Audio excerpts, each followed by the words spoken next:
حضرت صدر صاحب نے جو آپ حضرات کو یہاں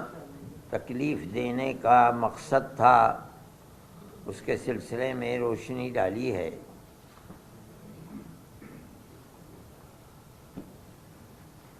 مسلمان ملک کی آزادی کے بعد اس طرح کے مسائل میں گھرا ہوا ہے۔ بابری مسجد کا مسئلہ تھا، لیکن اسی زمانے میں مختلف مسجدوں کے مسئلے، خود دلی کی جامع مسجد کا مسئلہ ہے، احمد آباد کی مسجد کا مسئلہ ہے، سنبھل کی مسجد کا مسئلہ ہے، متھرا ہے، یہ تمام مسائل اٹھ رہے تھے۔ لیکن اس وقت جس تیزی کے ساتھ یہ مسائل اٹھے ہیں ان سے یہ محسوس ہوتا ہے کہ قانون کو سامنے رکھ کر فیصلہ کرنے کی ذمہ داری جن کورٹوں کے اوپر ہے وہاں ایسی لچک اور ڈھیل پیدا ہوئی ہے کہ جو لوگ عبادت گاہوں پر قبضہ کرنے کا پروگرام چاہتے تھے ان کو سہولت اور آسانی مل رہی ہے۔ کانگریس گورنمنٹ کے زمانے میں سن 91 کا قانون بنا تھا، ہمیں اس کے اوپر بھی یہ اعتراض تھا کہ بابری مسجد کو اس سے الگ کیوں کیا جا رہا ہے، لیکن کیا گیا کیونکہ جمعیت علماء ہی اس کیس کو لڑ رہی تھی، اور ہم پوری قوت کے ساتھ جو بہتر سے بہتر وکیل تھے ان کو سامنے لا کر ہم نے اپنے دعوے کو پیش کیا، اور ہم بار بار یہ بات کہتے تھے کہ ثبوت اور شواہد کی بنیاد کے اوپر، یعنی قانونی دلائل کی بنیاد پر جو فیصلہ سپریم کورٹ کا ہوگا ہم اسے قبول کریں گے۔ سپریم کورٹ کا ایک فیصلہ کہ مسجد اپنی جگہ ہے، کسی مندر کو توڑ کر نہیں بنائی گئی، یعنی جہاں بابری مسجد ہے وہ رام جنم بھومی نہیں ہے،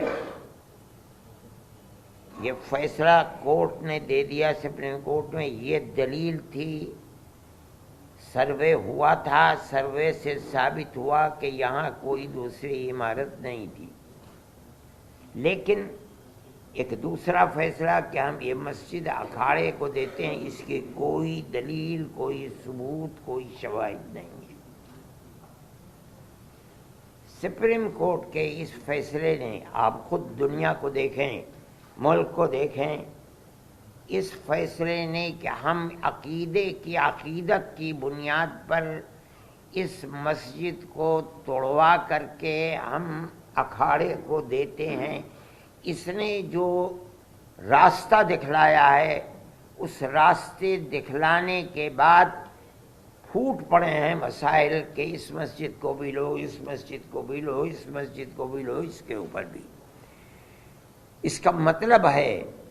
کہ قانون کے راستے کے اوپر چلنا جو کورٹ کا امتیاز تھا، صرف بابری مسجد کے فیصلے نے ایک راستہ دکھلایا کہ نہیں،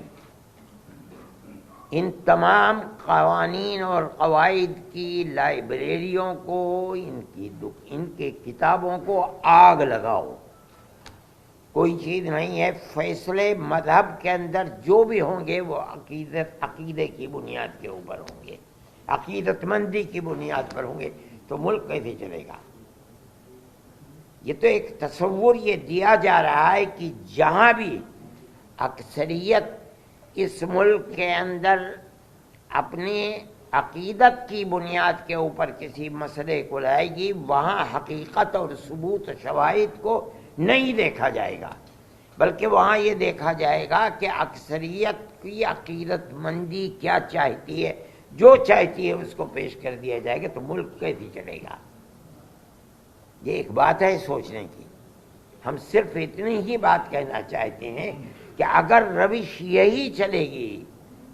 تو چاہے وہ کسی بھی اقلیت کا فرد ہو، چاہے وہ سکھ ہو، چاہے وہ جین ہو، چاہے وہ مسلمان ہو چاہے وہ عیسائی ہو، کسی مسئلے کے اندر اس کو فیصلہ نہیں ملے گا اگر مقابلے کے اندر تناؤ ہے اور اس کے اندر عقیدت اکثریت کی اس کے اندر دخل رکھتی ہے، تو اس کے اندر اس کے مقابلے کے اندر قانون بیکار اور بے اثر ہو جائے گا۔ یہ بات میں ہی نہیں کہہ رہا ہوں، سمجھدار اور بڑے بڑے وکلاء یہ بات کہہ رہے ہیں کہ اس فیصلے نے بابری مسجد کے جو راستہ کھولا ہے کہ عقیدت کی بنیاد جب کبھی مقابلہ ہوگا تو قانون اس کے مقابلے کے اندر ہیج ہو جائے گا، تو پھر لا آپ پڑھاتے کس لیے ہیں؟